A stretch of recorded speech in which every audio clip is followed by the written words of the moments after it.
네, 안녕하세요. 코칭투 풋볼 김코치입니다. 오늘 여러분들과 함께 이야기 나눠볼 주제는 바로 사이드백의 역할에 대해서 한번 살펴보도록 하겠습니다.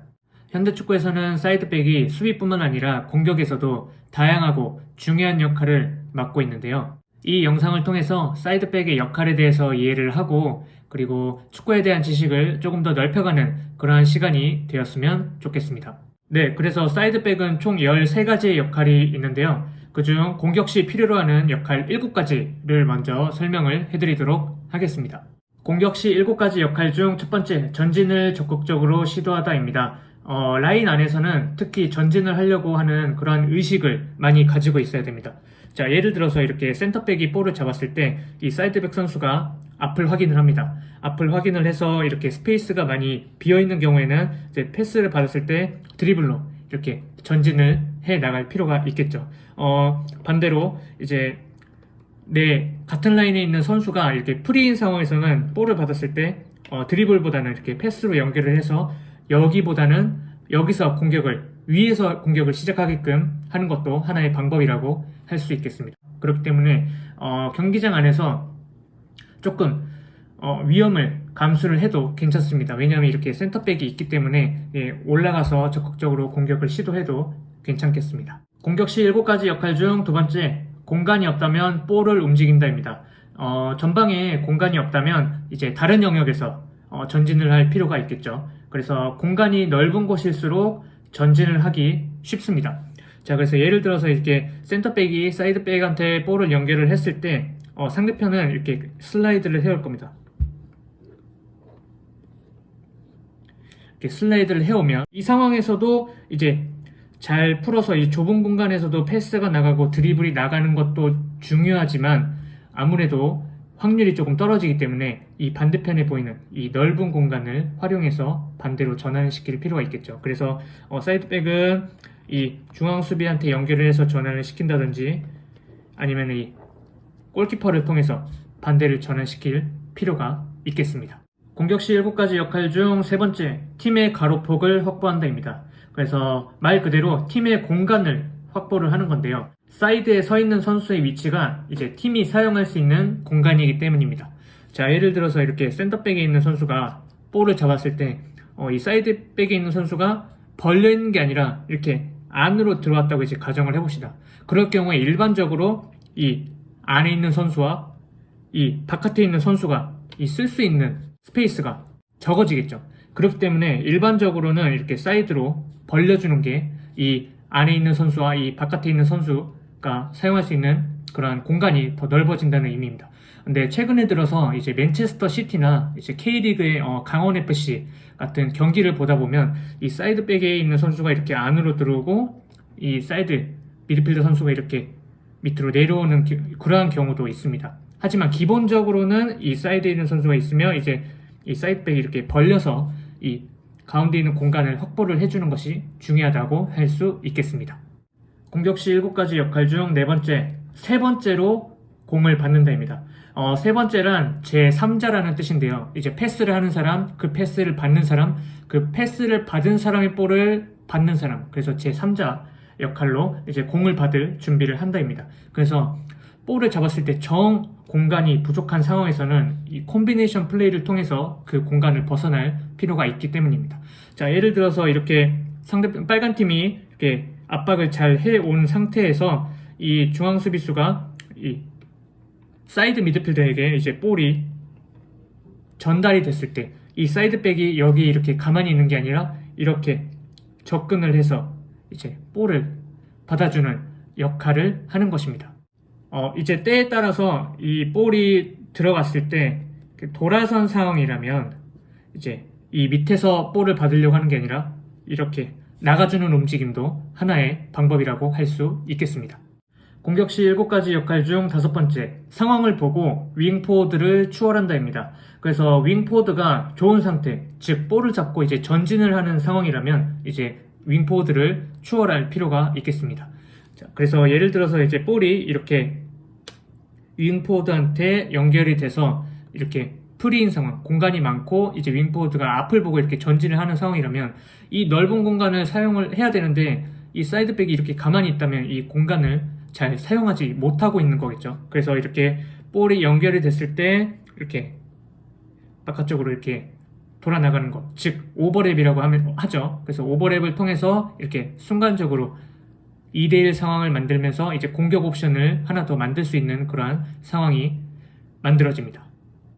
자, 그와 반대로 이렇게 볼을 사이드에서 잡은 상황이라면 이제 이 가운데 공간이 더 많이 비겠죠. 그렇기 때문에 이 오버랩보다는 이렇게 안으로 침투하는 이 언더랩을 통해서 또 볼을 받아줄 필요가 있겠습니다. 공격 시 7가지 역할 중 6번째, 크로스를 올리다입니다. 팀의 특징에 맞춰서 이제 크로스를 올릴 필요가 있겠습니다. 이렇게 가운데가 밀집이 되어 있는 경우는 이제 볼을 사이드로 이제 전환을 시켜서 이제 사이드에서 올라오는 그러한 크로스로 이제 득점을 만들어낼 수 있기 때문입니다.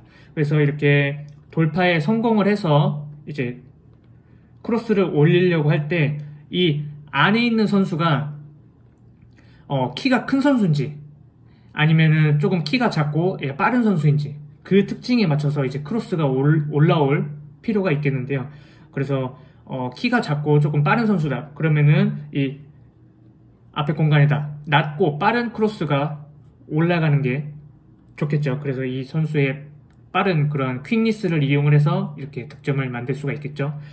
그와 반대로 이제 이 공격수가 키가 크고 이제 신체 조건이 좋다 하면은 이제 아무래도 낮고 빠른 공보다는 이제 크게 길게 이제 높게 크로스를 올려서 이제 머리에 맞출 수 있는 그러한 공격 옵션을 만들 필요가 있겠습니다.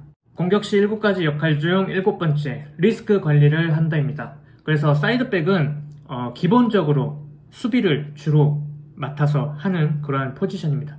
그래서 양 사이드백이 이제 올라가게 된다면 이제 뒤에 수비수의 숫자가 부족해져서 이제 우리가 조금 불리해지는 그러한 상황이 생기기 때문입니다. 그래서 예를 들어서 이렇게 파란 팀이 이제 사이드백이 올라가서 이제 크로스를 올리려고 하는 상황에서도 이렇게 세 명이 이 반대편에 있는 사이드백이 이렇게 내려가서 이렇게 리스크 관리를 해주는 아주 좋은 상황이죠. 근데 반대로 이 사이드백이 이렇게 공격에 이렇게 참가를 하게 된다면 이렇게 이런 식으로 숫자가 부족해져서 혹시나 카운터 어택이나 볼을 뺏겨서 한 번에 볼에 넘어왔을 시에 우리가 수적으로 불리한 상황이 생기기 때문입니다. 수비 시 6가지 역할 중 첫 번째, 사이드에서 뒷공간을 주지 않는다입니다. 상대와 볼을 이제 양쪽으로 보고 이제 뒷공간을 주지 못하게 해야 합니다. 그래서 같은 이제 사이드에서 뒷공간을 주게 되면은 이제 단번에 위기를 맞게 되기 때문입니다. 그래서 예를 들어서 이렇게 레드팀이 이제 볼을 잡은 상황에서 이런 식으로 이 상대편 윙어에게 이제 너무 이렇게 바짝 붙게 되면은 이렇게 공간을 내주게 되죠. 그럼 이렇게 패스가 들어가게 되면은 이런 식으로 한 번에 이렇게 찬스를 상대편에게 허용하는 그런 상황이 생기기 때문에 이러한 상황에서는 볼을 잡은 사람과 내 멘트를 같이 볼 수 있는 이러한 위치를 서주는 게 좋겠습니다. 그랬을 때 이 볼이 간 후에 이렇게 수비를 할 수가 있겠죠. 수비 시 6가지 역할 중 두 번째, 골대에 가까운 선수를 우선적으로 수비한다입니다. 그래서 예를 들어서 반대편 이 레드팀 이 왼쪽 수비수 선수가 볼을 잡고 있는 상황에서 이 반대편에 있는 오른쪽 미드필더 선수가 이제 이렇게 벌려가지고 이제 볼을 받으려고 하고 있습니다.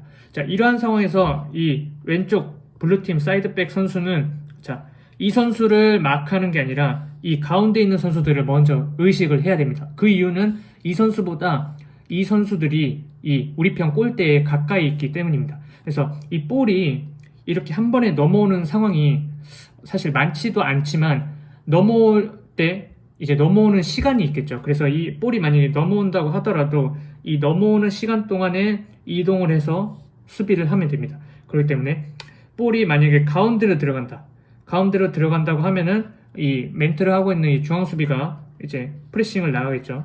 누가 나가면 이 가운데 공간을 이제 커버링하기 위해서라도 이렇게 안에를 먼저 수비를 해줘야 하겠습니다.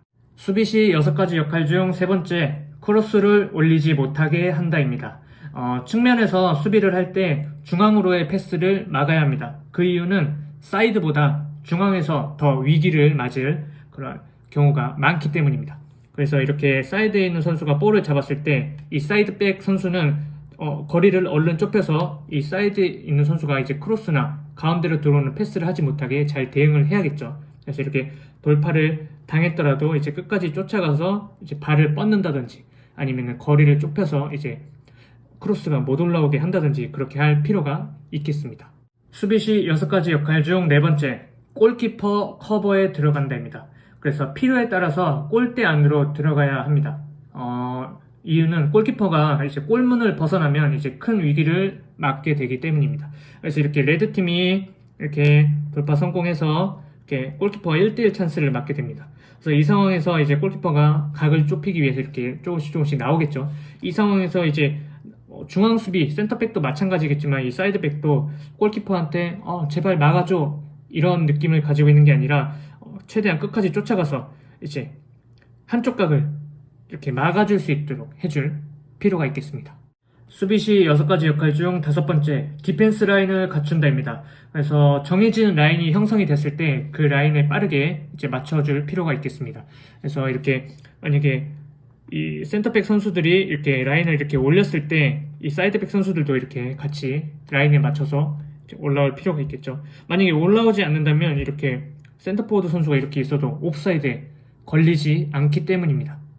자, 예를 들어서 이렇게 볼이 사이드에 있을 때도 이렇게 확실하게 나가서 압박을 해준 후에 볼이 이렇게 전환이 됐을 때도 이 위치에 계속 있는 게 아니라 이렇게 라인에 맞춰줄 필요가 있겠습니다. 수비 시 6가지 역할 중 마지막 6번째, 흘러나온 볼, 즉 세컨볼을 가져온다입니다. 상대편이 슛을 했을 때에 대한 것인데요. 이제 빗나간 공을 이제 빠르게 반응을 해서 이제 우리 걸로 다시 가져올 필요가 있겠습니다. 그 이유는 이제 우리 편 골대와 가까운 선수이기 때문입니다. 그래서 이렇게 사이드에서 이렇게 슈팅을 했을 때 이제 이렇게 빗맞고 나온 볼을 이 사이드백 선수는 이제 빠르게 대응을 해서 이제 이 볼을 가져와서 다시 우리 편의 볼로 만들 그런 필요가 있겠습니다. 네, 이상으로 사이드백의 역할에 대해서 한번 알아보았습니다. 그래서 이렇게 보시는 것처럼 정말 많은 일들을 이렇게 맡고 있는 게 바로 이 사이드백인데요. 이제 그만큼 이제 체력적으로도 잘 준비가 되어 있어야 한다고 이제 볼 수가 있겠습니다. 그래서 이렇게 영상을 시청해 주셔서 정말 감사드리고 다음에 더 좋은 그러한 주제로 찾아뵙도록 하겠습니다. 감사합니다.